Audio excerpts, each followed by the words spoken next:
Hi, my name is Maddie and I'm a fashion photography student at Falmouth University that is just about to graduate, and this is my final major project. So this is my body of work, just a few images that goes towards my magazine that I've created. So I'm going to read out my artist statement for you so you can get to know a bit about it.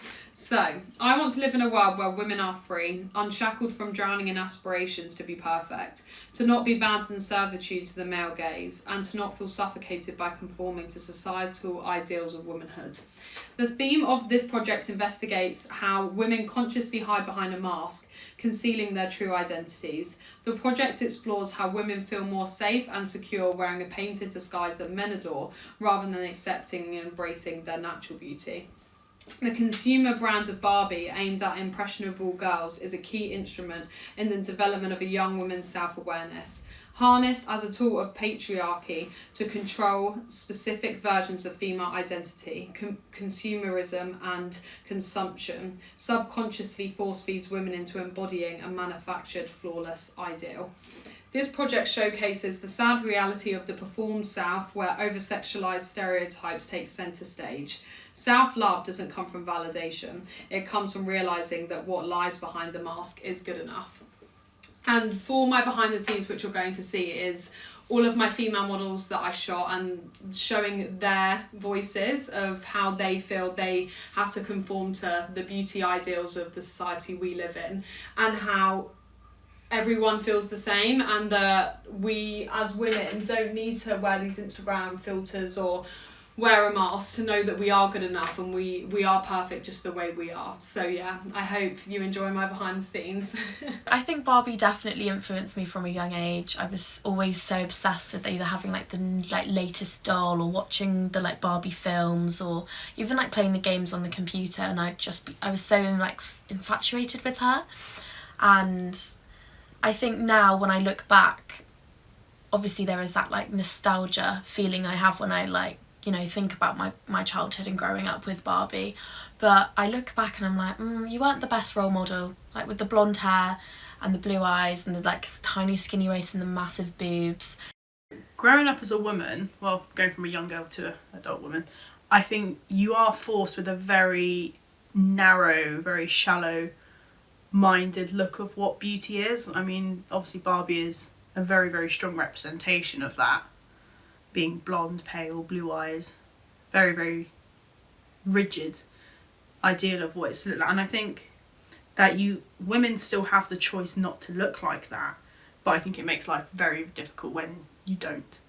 So and it takes a lot more effort to have you've got to have an external barrier to keep up that confidence. And even if you do look like that, you still don't feel perfect enough. And so it makes the ideal in itself new and a bit toxic in a sense. Because even if you do have the size 2 waist and you're blonde and blue eyes and you still get all this attention, it never fills anything. It never fills any voids. It never makes you feel good enough, and it never makes you feel accepted. I mean, there are so many models these days that still don't feel perfect enough, even though they get told so all the time, and it creates such an unhealthy competitive environment. I mean, personally, obviously I'm 5'4", and I've always been a bit on the curvier side, so that petite body is not even physically possible for me to obtain.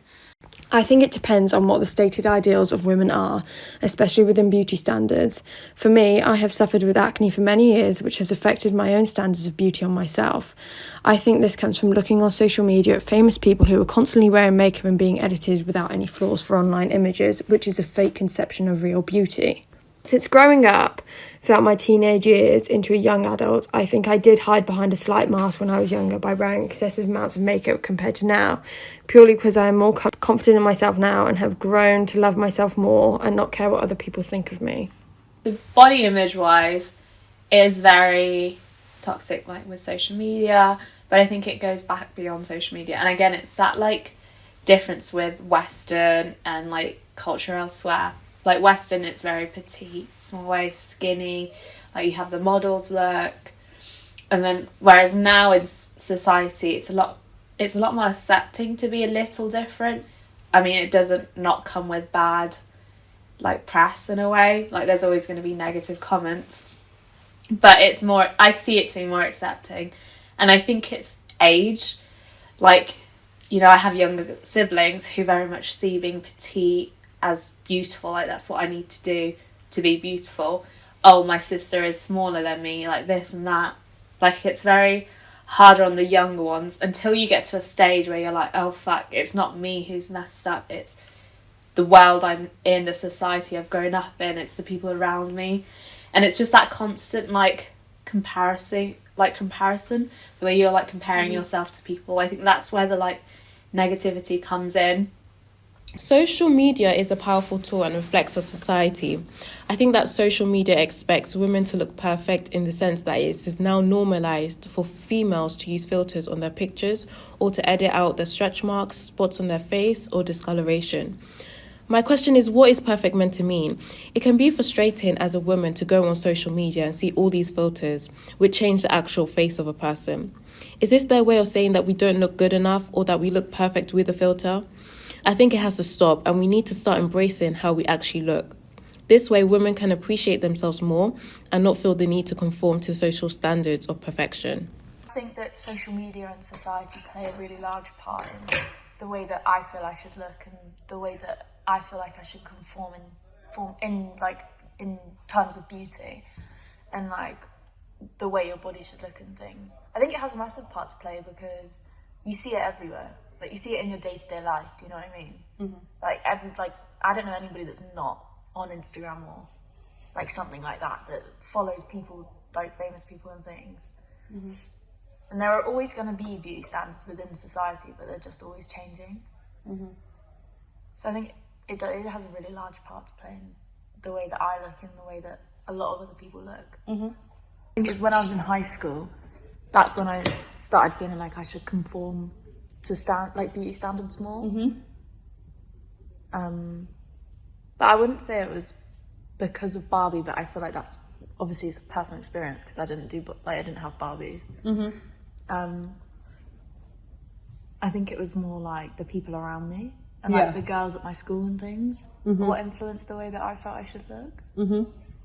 In year 7 was like when I got introduced to makeup as well, and ever since year 7 I would literally wake up every day, make sure I'm early just so I can do a full face every day, and everyone would always be like, Holly, you're so put together, like you always have a full face. And I'm just like, yeah, because I'm not confident and I couldn't suss out how people can go around with being natural, no makeup, because I just assumed that we had to as women, or like we had to look put together, and being put together was to have a full face. Barbie was always Barbie, and it never changed, and it never got better in a way.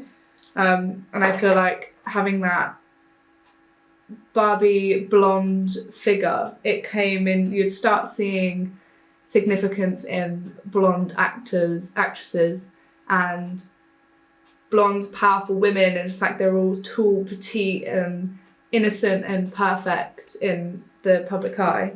And I feel like it was just it always reflected back to Barbie, because it was like that's the first thing you see as a child, and like growing up as a young girl, I feel like that's the first thing you get used to. And then seeing people like Margot Robbie and all of that being like sexualized in films is then almost like, oh, she's like Barbie. Or, you know, you kind of just compare it instantly and bring it back to when you're a child and kind of having those images constantly around you.